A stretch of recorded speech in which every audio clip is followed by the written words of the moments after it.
le Premier ministre a porté sur la coopération entre le FAGAS et l'État de Côte d'Ivoire. Nous avons informé le Premier ministre de toutes les réformes qu'on a eu à engager au niveau du fonds. Ces réformes ont porté notamment sur l'augmentation du capital du FAGAS, qui est passé de 100 milliards à 200 milliards de francs CFA, le renforcement du contrôle interne, et nous avons aussi fait le point du bilan des interventions du FAGAS au niveau de la Côte d'Ivoire.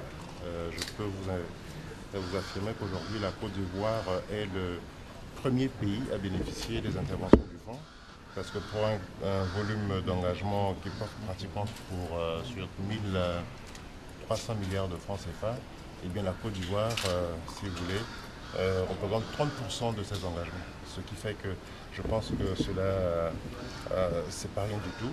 Et nous avons trouvé une oreille attentive chez le Premier ministre, qui, du moins, a été même en 1991 le ministre de l'économie et des finances de la Côte d'Ivoire, qui a eu à inaugurer le siège du Fonds africain de garantie de coopération économique à Cotonou.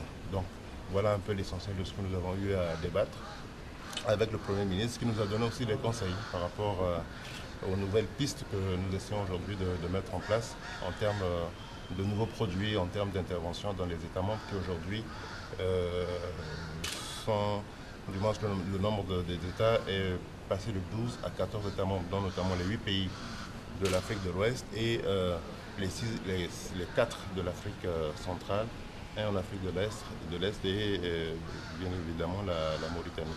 Je pense que j'ai trouvé le Premier ministre disponible à accompagner le FAGAS dans son développement.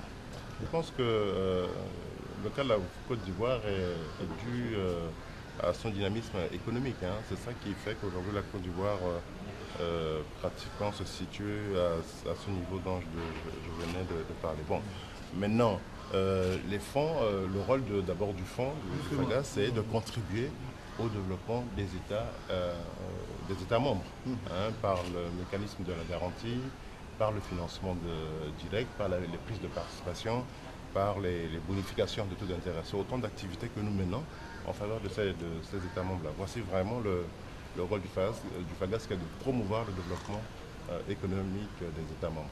Merci, monsieur.